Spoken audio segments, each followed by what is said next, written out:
ನಮಸ್ಕಾರ ಸ್ನೇಹಿತರೆ. ಸಿಎಂ ಸಿದ್ದರಾಮಯ್ಯನವರಿಗೆ ಮೂಡಾದ ಕುಣಿಕೆ ಆ ಕಡೆ ಬಿಗಿಯಾಗ್ತಾ ಇದ್ದಂತಹ ಹಿನ್ನೆಲೆಯಲ್ಲಿ ಈ ಕಡೆ ಕಾಂಗ್ರೆಸ್ನಲ್ಲಿ ಮಹತ್ವದ ಬೆಳವಣಿಗೆ ನಡೆದಿದೆ. ಮೂಡ ಪ್ರಕರಣದ ಆಳ ಅಗಲ ಉದ್ದ ಹೆಚ್ಚಾಗ್ತಾ ಇದ್ದಂತೆ ಈ ಕಡೆ ಸಿಎಂ ಹುದ್ದೆ ಹೊಸ ಸಿಎಂ ಯಾರು ಅನ್ನುವ ಚರ್ಚೆಯ ಆಳ ಅಗಲ ಸಹ ಜಾಸ್ತಿ ಆಗ್ತಾ ಇದೆ. ಒಬ್ಬೊಬ್ಬರಾಗೆ ಸಚಿವರು ಮೀಟಿಂಗ್ ಸೇರೋದಕ್ಕೆ ಶುರು ಮಾಡಿದ್ದಾರೆ. ಇದು ಏನನ್ನ ಸೂಚಿಸುತ್ತೆ? ಸರ್ಕಾರಕ್ಕೆ ಆತಂಕ ಎದುರಾಗಿರೋದು ಸ್ಪಷ್ಟ.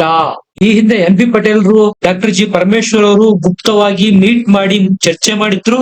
ಅದಾದ ನಂತರ ಪರಮೇಶ್ವರ್ ಅವರು ಡಿ ಕೆ ಶಿವಕುಮಾರ್ ಅವರ ಜೊತೆಗೂ ಸಹ ಮೀಟ್ ಮಾಡಿದ್ರು. ಸತೀಶ್ ಜಾರಕಿಹೊಳಿ ಅವರ ಜೊತೆಗೂ ಸಹ ಪರಮೇಶ್ವರ್ ಅವರು ರಹಸ್ಯ ಸಭೆ ಮಾಡಿ ಮಾತುಕತೆ ನಡೆಸಿದ್ರು. ಸಹಜವಾಗಿ ರಾಜಕಾರಣಿಗಳು ಸೇರೋದು ರಾಜಕಾರಣದ ಬಗ್ಗೆ ಮಾತಾಡೋದಕ್ಕೆ. ಈ ಕಡೆ ಸಿದ್ದರಾಮಯ್ಯನವರ ರಾಜೀನಾಮೆಗೆ ಪ್ರತಿಪಕ್ಷಗಳಿಂದಲೂ ಸಹ ಒತ್ತಡ ಜಾಸ್ತಿ ಆಗ್ತಾ ಇದೆ. ಕಾಂಗ್ರೆಸ್ನ ನಾಯಕರಾಗಿರ್ತಕ್ಕಂತ ಕೋಳಿವಾಡ ಮಾಜಿ ಸ್ಪೀಕರ್ ಅವರೇ ಸಿಎಂ ಸಿದ್ದರಾಮಯ್ಯನವರು ನೈತಿಕತೆಯ ಹೊಣೆ ಹೊತ್ತು ರಾಜೀನಾಮೆ ಕೊಟ್ಟು ಕೊಡಬೇಕು ಅಂತ ಬಾಂಬ್ ಹಾಕಿದ್ರು. ಅದಾದ ನಂತರ ಈಗ ಮತ್ತೆ ದಲಿತ ನಾಯಕರು, ಕರ್ನಾಟಕ ಕಾಂಗ್ರೆಸ್ನಲ್ಲಿ ದಲಿತ ನಾಯಕರುಗಳು ಈಗ ಸಭೆ ಸೇರಿ ಇದೇ ರಾಜಕಾರಣದ ಬಗ್ಗೆ ಮಾತುಕತೆ ನಡೆಸಿದ್ದಾರೆ. ಅಲ್ಲಿ ಸಹಜವಾಗಿ ಸಿಎಂ ಹುದ್ದೆ ಚರ್ಚೆ ಸಹ ಆಗಿದೆ. ಹಾಗಾದ್ರೆ ಕರ್ನಾಟಕಕ್ಕೆ ಹೊಸ ದಲಿತ ಸಿಎಂ ಸಿಗ್ತಾರಾ? ಸಭೆ ಸೇರಿದ್ದ ದಲಿತ ನಾಯಕರು ಯಾರ್ಯಾರು? ಅದರ ಔಟ್ಕಮ್ ಏನಾಗಿದೆ? ಎಲ್ಲದರ ಬಗ್ಗೆ ಮಾಹಿತಿ ಕೊಡ್ತೀನಿ. ದಯಮಾಡಿ ನಮ್ಮ ಚಾನಲ್ ನ ಸಬ್ಸ್ಕ್ರೈಬ್ ಮಾಡಿ, ಅನಿಸಿಕೆ ಅಭಿಪ್ರಾಯಗಳನ್ನು ಕಮೆಂಟ್ ಮಾಡಿ ತಿಳಿಸಿ. ಸ್ನೇಹಿತರೆ, ಸಿದ್ದರಾಮಯ್ಯನವರಂತೂ ಇವತ್ತಲ್ಲ ನಾಳೆ ರಾಜೀನಾಮೆ ಕೊಡೋದು ಫಿಕ್ಸ್. ತಾನು ಮನಸ್ಸಾಕ್ಷಿಯಂತೆ ಕೆಲಸ ಮಾಡ್ತಾ ಇದ್ದೇನೆ, ರಾಜೀನಾಮೆ ಕೊಡೋ ಮಾತೇ ಇಲ್ಲ ಅಂತ ಹೇಳ್ತಾ ಬಂದಿದ್ರು ಸಹ ಈಗ ಇಡಿ ಎಂಟರ್ ಆಗಿರೋದ್ರಿಂದ ಯಾವುದೇ ಕ್ಷಣದಲ್ಲಿ ಏನು ಬೇಕಾದ್ರೂ ಆಗಬಹುದು. ಒಂದು ವೇಳೆ ಸಮನ್ಸ್ ಜಾರಿ ಮಾಡಿ ಬಂಧನವೇನಾದ್ರೂ ಆದ್ರೆ ಸಿದ್ದರಾಮಯ್ಯನವರು ಕುರ್ಚಿ ತೊರೆಯಲೇಬೇಕಾಗತ್ತೆ. ಅದರ ವಾಸನೆ ಈಗ ಕೈ ನಾಯಕರಿಗೆ ಬಡಿದಿದೆ. ಈ ಕಡೆ ಸಿದ್ದರಾಮಯ್ಯನವರ ವಿರುದ್ಧ ಇಡಿ ನಲ್ಲಿ ಪ್ರಕರಣ ದಾಖಲಾಗ್ತಾ ಇದ್ದಂತೆ ಆ ಕಡೆ ಸಚಿವರುಗಳ ಸರಣಿ ಸಭೆಗಳು ಶುರುವಾಗಿವೆ. ಇದರಲ್ಲಿ ಗಮನ ಸೆಳೆದಿರ್ತಕ್ಕಂಥ ಸಭೆ ಯಾವ್ದಪ್ಪ ಅಂದ್ರೆ ಡಾಕ್ಟರ್ ಜಿ ಪರಮೇಶ್ವರ್ ಅವರು, ಎಚ್ ಸಿ ಮಹಾದೇವಪ್ಪ ಮತ್ತು ಸಚಿವರಾಗಿರುವ ಸತೀಶ್ ಜಾರಕಿಹೊಳಿ ಅವರು ಮೀಟ್ ಮಾಡಿ ಈ ಮೂರು ಜನ ಒಂದೇ ಕಡೆ ಸೇರಿ ಮಹಾದೇವಪ್ಪ ಅವರ ಸರ್ಕಾರಿ ನಿವಾಸದಲ್ಲಿ ಸಭೆ ಸೇರಿ ಚರ್ಚೆ ನಡೆಸಿರೋದು. ಸಹಜವಾಗಿ ಅಲ್ಲಿ ಮುಖ್ಯಮಂತ್ರಿ ಹುದ್ದೆಯ ಚರ್ಚೆ ಬಂದೇ ಇರುತ್ತೆ. ಇದರಲ್ಲಿ ಪರಮೇಶ್ವರ್ ಅವರು ಮತ್ತು ಸತೀಶ್ ಜಾರಕಿಹೊಳಿ ಇಬ್ರು ಮುಖ್ಯಮಂತ್ರಿ ಹುದ್ದೆಯ ಆಕಾಂಕ್ಷಿಗಳೇ ಆಗಿದ್ದಾರೆ. ಅದು ಪ್ರಬಲ ಆಕಾಂಕ್ಷಿಗಳು. ದಲಿತ ಸಮುದಾಯಕ್ಕೆ ಸೇರ್ಬೇಕು ಈ ಬಾರಿಯ ಮುಖ್ಯಮಂತ್ರಿಯ ಪಟ್ಟ ಅಂತೇಳಿ ಕೈನಲ್ಲಿ ಸಿಕ್ಕಾಪಟ್ಟೆ ಪೈಪೋಟಿ ಇದೆ. ಅದು ಇಡಿ ಪ್ರಕರಣದ ಹಿನ್ನೆಲೆಯಲ್ಲಿ ಮತ್ತಷ್ಟು ಚುರುಕಾಗಿದೆ. ಮುಂದೆ ಕೆಲವು ದಿನಗಳಲ್ಲಿ ರಾಜಕೀಯ ಸ್ಥಿತ್ಯಂತರ ಕರ್ನಾಟಕದಲ್ಲಿ ಖಂಡಿತ ಅನ್ನೋದು ಈ ನಾಯಕರಿಗೆ ಗೊತ್ತಾಗೆ ತೆರೆಮರೆಯಲ್ಲಿ ಕಸರತ್ತು ಶುರು ಮಾಡಿದ್ದಾರೆ ಸಿಎಂ ಹುದ್ದೆಗೆ. ಇದರಲ್ಲಿ ಸಿದ್ದರಾಮಯ್ಯನವರ ಕುರ್ಚಿಗೆ ಕುತ್ತು ಬಂದಿರುವ ಸಾಧ್ಯತೆಗಳ ಬಗ್ಗೆನೇ ಚರ್ಚೆ ಆಗಿರೋದು.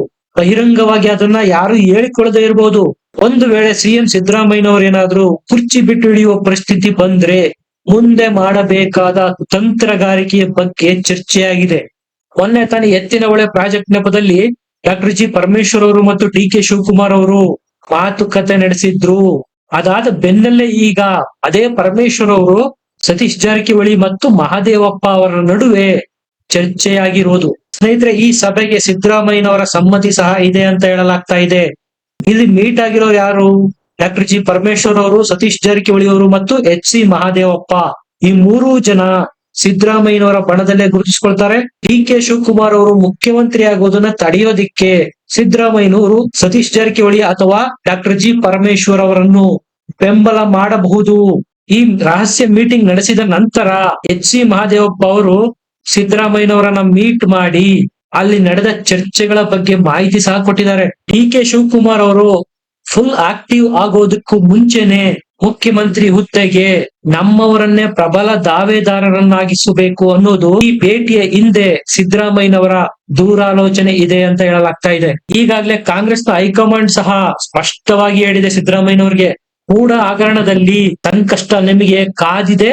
ಅದರ ಹಿನ್ನೆಲೆಯಲ್ಲಿ 14 ಸೈಟ್ಗಳನ್ನು ಸಿದ್ದರಾಮಯ್ಯನವರು ಅಭಿಷೇಕ್ ಮನು ಸಿಂಘ್ವಿ ಮತ್ತು ಕಪಿಲ್ ಸಿಬಲ್ ಅವರು ಕೊಟ್ಟಂತಹ ಸಲಹೆಯಿಂದಾಗಿ ವಾಪಸ್ ಕೊಟ್ಟಿರೋದು ಮೂಡಕ್ಕೆ.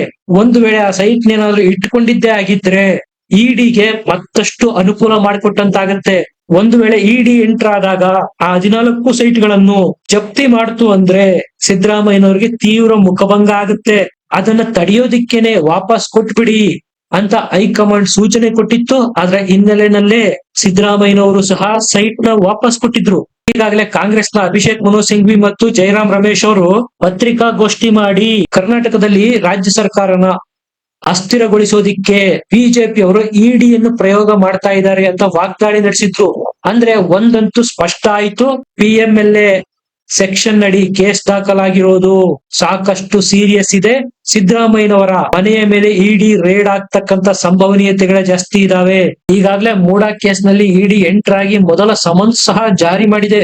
ಸ್ನೇಹಮಯಿ ಕೃಷ್ಣರಿಗೆ ನಿಮ್ಮ ಬಳಿ ಏನೆಲ್ಲ ದಾಖಲೆಗಳಿದಾವೆ ಅವೆಲ್ಲವನ್ನು ಅಕ್ಟೋಬರ್ 3ನೇ ತಾರೀಕು ಒಳಗೆ ನಮಗೆ ಮೇಲ್ ಮಾಡಿ ಅಂತೇಳಿ ಸ್ನೇಹಮಯಿ ಕೃಷ್ಣರಿಗೆ ಇಡಿ ಸಮನ್ಸ್ ಜಾರಿ ಮಾಡಿದೆ. ಅಂದ್ರೆ ಈಗಾಗಲೇ ಮೂಡಾಕ್ಕೆ ಸಂಬಂಧಪಟ್ಟಂತೆ ಒಂದೊಂದೇ ಸ್ಟೆಪ್ ನ ಇಡಿ ಇಡ್ತಾ ಇದೆ. ಯಾವುದೇ ಕ್ಷಣದಲ್ಲಿ ಸಿದ್ದು ಮನೆ ಬಾಗಿಲಿಗೂ ಸಹ ಇಡಿ ಎಂಟ್ರಿ ಆದ್ರೆ ಯಾವುದೇ ಆಶ್ಚರ್ಯ ಇಲ್ಲ. ಅವರು ಯಾವುದೇ ಕೋರ್ಟ್ ಅಥವಾ ನ್ಯಾಯಾಲಯದ ಆದೇಶಕ್ಕಾಗಿ ಕಾಯಬೇಕಿಲ್ಲ. ತಮಗೆ ಅನುಮಾನ ಬಂದ್ರೆ ಮೂಡಾದಲ್ಲಿ ಮನಿ ಲ್ಯಾಂಡ್ರಿಂಗ್ ಆಗಿದೆ ಅಂತಕ್ಕಂಥದ್ದಕ್ಕೆ ಏನಾದ್ರು ಸಾಕ್ಷ್ಯಾಧಾರ ಸಿಕ್ತು ಅಂದ್ರೆ ಇಡಿ ಅವರು ಸಿದ್ದರಾಮಯ್ಯನವರಿಗೂ ಸಹ ಸಮನ್ಸ್ ಜಾರಿ ಮಾಡಬಹುದು, ವಿಚಾರಣೆಗೆ ಹಾಜರಾಗಿ ಅಂತ ಆದೇಶ ಸಹ ನೀಡಬಹುದು, ಅಗತ್ಯ ಬಿದ್ರೆ ಬಂಧನ ಸಹ ಮಾಡಬಹುದು, ಆಸ್ತಿಯನ್ನು ಸಹ ಮುಟ್ಟುಗೋಲು ಹಾಕಿಕೊಳ್ಳಬಹುದು. ಈ ಎಲ್ಲ ಅಧಿಕಾರ ಇಡಿಗೆ ಇದೆ. ಹಾಗಾಗಿ ಸಿದ್ದರಾಮಯ್ಯನವರು ತಮ್ಮ ಆಪ್ತ ಸಚಿವರ ಸಮಾಲೋಚನೆ ಮಾಡಿಸುವುದರ ಮೂಲಕ, ರಹಸ್ಯ ಸಭೆ ಮಾಡಿಸುವುದರ ಮೂಲಕ ತಮ್ಮಲ್ಲೇ ಒಬ್ಬರನ್ನು ಮುಖ್ಯಮಂತ್ರಿಯಾಗಿಸಿ DK ಶಿವಕುಮಾರ್ ಅವರ ಆಸೆಗೆ ತಣ್ಣೀರೆರಚುವ ಎಲ್ಲ ಪ್ರಯತ್ನಗಳನ್ನು ಈಗಿನಿಂದಲೇ ಶುರು ಮಾಡಿದ್ದಾರೆ. 14 ಸೈಟ್ ಗಳನ್ನು ಸಿದ್ದರಾಮಯ್ಯನವರು ವಾಪಸ್ ಕೊಟ್ಟಿರೋದನ್ನ ಪ್ರತಿಪಕ್ಷದವರು ಇದು ಸಿದ್ದು ಅವರು ಮಾಡ್ತಾ ಇರ್ತಕ್ಕಂಥ ಸಾಕ್ಷ್ಯ ನಾಶದ ಪ್ರಯತ್ನ ಅಂತಾನೆ ವಾಗ್ದಾಳಿ ಮಾಡ್ತಾ ಇದ್ದಾರೆ. ಸೈಟ್ ವಾಪಸ್ ಕೊಟ್ರೆ ಕಳ್ಳ ತನ್ನ ಕಳ್ಳತನದಿಂದ ಬಚಾವ್ ಆಗಬಹುದಾ? ಇದು ಸಿದ್ದರಾಮಯ್ಯನವರು ತಾವು ಮಾಡಿರೋದು ತಪ್ಪು ಅಂತ ಒಪ್ಪಿಕೊಂಡಂತಲ್ಲವಾ ಅನ್ನೋದು ಪ್ರತಿಪಕ್ಷಗಳ ಪ್ರಶ್ನೆ. ಪ್ರಕರಣ ಕೋರ್ಟ್ ನಲ್ಲಿರುವಾಗ ಸೈಟ್ ನ ವಾಪಸ್ ಪಡೆದಿದ್ದಂತಹ ಆಯುಕ್ತರನ್ನ ಈ ಕೂಡಲೇ ಅರೆಸ್ಟ್ ಮಾಡಬೇಕು ಅನ್ನುವಂತ ಡಿಮ್ಯಾಂಡ್ ಸಹ ಇಡ್ತಾ ಇದ್ದಾರೆ ಪ್ರತಿಪಕ್ಷದವರು. ಬೇಕಾದಾಗ ಹಂಚಿಕೆ ಮಾಡೋದು, ಬೇಡವಾದಾಗ ವಾಪಸ್ ಪಡೆಯೋದು. ಒಬ್ಬ ಜನಸಾಮಾನ್ಯನಾಗಿದ್ರೆ ಇಷ್ಟೇ ತ್ವರಿತಗತಿನಲ್ಲಿ ಮೂಡ ಆಕ್ಷನ್ ತೆಗೆದುಕೊಳ್ತಾ ಇತ್ತ ಅನ್ನುವ ಅನುಮಾನ ಸಹ ವ್ಯಕ್ತಪಡಿಸ್ತಾ ಇದ್ದಾರೆ ಪ್ರತಿಪಕ್ಷದವರು. ಒಟ್ಟಾರೆ ಸಿದ್ದರಾಮಯ್ಯನವ್ರಿಗಂತೂ ಸ್ಪಷ್ಟ ಆಗಿ ಹೋಗಿದೆ, ಇಡಿಯ ಇಕ್ಕಳದಲ್ಲಿ ಇವತ್ತಲ್ಲ ನಾಳೆ ಸಿಲುಕಿ ಹಾಕಿಕೊಳ್ಳೋದು ಖಂಡಿತ ಅಂತ. ಸೈಟ್ ನ ವಾಪಸ್ ಕೊಟ್ಟಿರಬಹುದು, ಆದ್ರೆ ಆ ಸೈಟ್ ನ ಮುಟ್ಟುಗೋಲು ಹಾಕಿಕೊಳ್ಳಲೂಬಹುದು. ಮೂಡಾದ ಹೆಸರಲ್ಲಿದ್ರೂ ಸಹ ಇಡಿ ಅವರು ಸೈಟ್ ನ ಮುಟ್ಟುಗೋಲು ಹಾಕಿ ತನಿಖೆ ನಡೆಸಬಹುದು. ತನಿಖೆಯ ಪಾಡಿಗೆ ತನಿಖೆ ನಡೆಯುತ್ತೆ. ಸಿದ್ದರಾಮಯ್ಯನವರಿಗೆ ಯಾವುದೇ ರಿಲೀಫ್ ಸಿಗುವ ಲಕ್ಷಣಗಳು ಇಲ್ಲ. ಈಗಾಗಲೇ ಇಡಿ ಅವರು ಸಿದ್ದರಾಮಯ್ಯನವರ ಆಪ್ತರ ಮನೆಗಳ ಮೇಲೆ ದಾಳಿ ಮಾಡೋದಿಕ್ಕೆ ತಯಾರಿ ನಡೆಸಿದ್ದಾರೆ. FIR ನಲ್ಲಿ ಅವರನ್ನೇ A1 ಆರೋಪಿಯನ್ನಾಗಿ, ಅವರ ಪತ್ನಿಯನ್ನು A2 ಆಗಿ, ಪಾಮೈದಾರನ್ನು A3 ಆಗಿ ಇಡಿ ದಾಖಲಿಸಿಕೊಂಡಿದ್ದ ಪ್ರಕರಣನ ಯಾರಿಗೆ ಬೇಕಾದ್ರೂ ಸಮನ್ಸ್ ಕೊಟ್ಟು ಯಾವುದೇ ಕ್ಷಣದಲ್ಲಿ ತನಿಖೆ ನಡೆಸಬಹುದು ಅಥವಾ ಬಂಧಿಸಲೂಬಹುದು. ಇದರಿಂದನೇ ಸಿದ್ದರಾಮಯ್ಯನವರು ಟೆನ್ಷನ್ಗೊಳಗಾಗಿರೋದು. ತಮ್ಮ ಆಪ್ತ ಸಚಿವರ ಸಭೆ ಮಾಡಿಸುವುದರ ಮೂಲಕ ಅವರನ್ನೇ ಮುಖ್ಯಮಂತ್ರಿ ಹುದ್ದೆಗೆ ಕೂರಿಸುವಂತಹ ಪ್ರಯತ್ನಗಳು ಈಗಿನಿಂದನೇ ಶುರುವಾಗಿದೆ. ನಿಮಗೇನನ್ಸುತ್ತೆ? ದಲಿತ ಮುಖ್ಯಮಂತ್ರಿ ಸಿಗ್ತಾರಾ ಕರ್ನಾಟಕಕ್ಕೆ? ಯಾರಿಗೆ ಜಾಸ್ತಿ ಚಾನ್ಸ್ ಇದೆ? ಡಾಕ್ಟರ್ G ಪರಮೇಶ್ವರ್ ಅವರಿಗ ಅಥವಾ ಸತೀಶ್ ಜಾರಕಿಹೊಳಿ ಅವರಿಗ? ಅನಿಸಿಕೆ ಅಭಿಪ್ರಾಯಗಳನ್ನು ಕಮೆಂಟ್ ಅಲ್ಲಿ ಬರೆದು ತಿಳಿಸಿ. ಲೈಕ್ ಮಾಡಿ, ಶೇರ್ ಮಾಡಿ, ನಮ್ಮ ಚಾನಲ್ ನ ಸಬ್ಸ್ಕ್ರೈಬ್ ಮಾಡಿ. ಮತ್ತೆ ಸಿಗೋಣ. ನಮಸ್ಕಾರ.